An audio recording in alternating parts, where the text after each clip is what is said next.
Le second livre des rois, chapitre 5. Naaman, chef de l'armée du roi de Syrie, jouissait de la faveur de son maître et d'une grande considération, car c'était par lui que l'Éternel avait délivré les Syriens. Mais cet homme, fort et vaillant, était lépreux. Or les Syriens étaient sortis par troupes, et ils avaient emmené captive une petite fille du pays d'Israël, qui était au service de la femme de Naaman. Et elle dit à sa maîtresse, « Oh, si mon Seigneur était auprès du prophète qui est à Samarie, le prophète le guérirait de sa lèpre. » Naaman alla dire à son maître, « La jeune fille du pays d'Israël a parlé de telle et telle manière. » Et le roi de Syrie dit, « Va, rends-toi à Samarie, et j'enverrai une lettre au roi d'Israël. » Il partit, prenant avec lui 10 talents d'argent, 6000 cycles d'or et 10 vêtements de rechange. Il porta au roi d'Israël la lettre où il était dit, « Maintenant, quand cette lettre te sera parvenue, tu sauras que je t'envoie Naaman, mon serviteur, afin que tu le guérisses de sa lèpre. » Après avoir lu la lettre, le roi d'Israël déchira ses vêtements et dit, « Suis-je un Dieu pour faire mourir et pour faire vivre, qu'il s'adresse à moi afin que je guérisse un homme de sa lèpre? Sachez donc et comprenez qu'il cherche une occasion de dispute avec moi. » Lorsqu'Élisée, homme de Dieu, apprit que le roi d'Israël avait déchiré ses vêtements, il envoya dire au roi, « Pourquoi as-tu déchiré tes vêtements? Laisse-le venir à moi, et il saura qu'il y a un prophète en Israël. » Naaman vint avec ses chevaux et son char, et il s'arrêta à la porte de la maison d'Élisée. Élisée lui fit dire par un messager, « Va, et lave-toi 7 fois dans le Jourdain. Ta chair redeviendra saine, et tu seras pur. » Naaman fut irrité, et il s'en alla en disant, « Voici, je me disais, il sortira vers moi, il se présentera lui-même, il invoquera le nom de l'Éternel, son Dieu. Il agitera sa main sur la place et guérira le lépreux. Le fleuve de Damas, la Bana et le Parpar, ne valent-ils pas mieux que toutes les eaux d'Israël? Ne pourrais-je pas m'y laver et devenir pur? » Et il s'en retournait et partait avec fureur.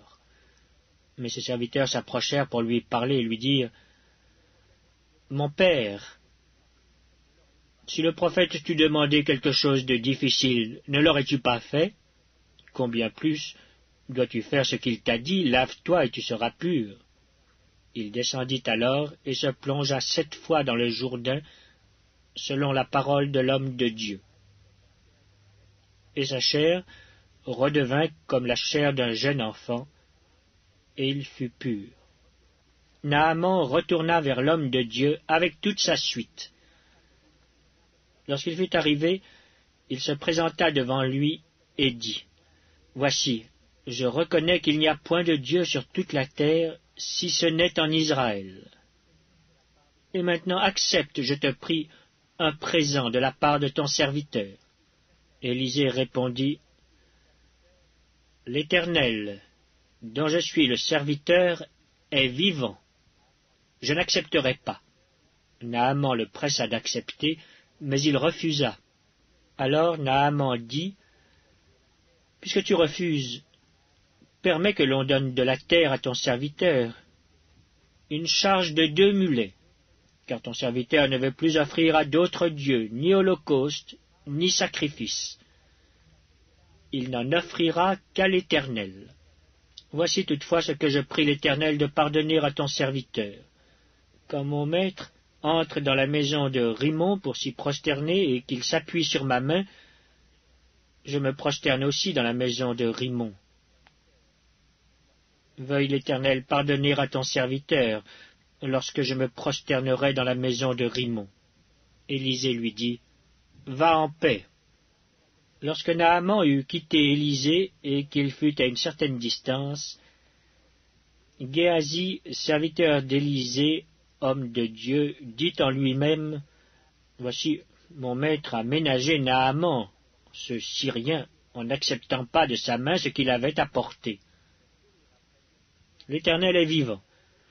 Je vais courir après lui, et j'en obtiendrai quelque chose. » Et Géasi courut après Naaman. Naaman, le voyant courir après lui, descendit de son char pour aller à sa rencontre et dit, « Tout va-t-il bien ?»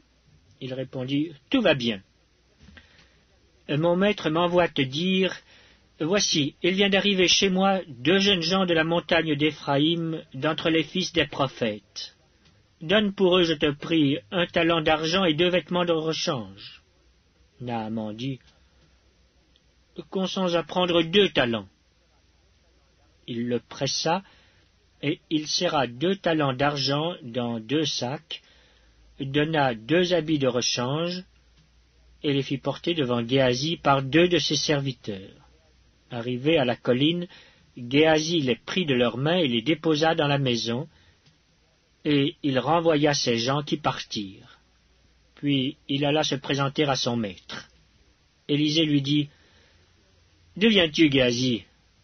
Il répondit, « Ton serviteur n'est allé ni d'un côté ni d'un autre. » Mais Élisée lui dit, « Mon esprit n'était pas absent lorsque cet homme a quitté son char pour venir à ta rencontre.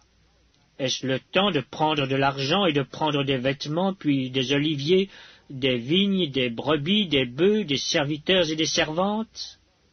La lèpre de Naaman s'attachera à toi et à ta postérité pour toujours. »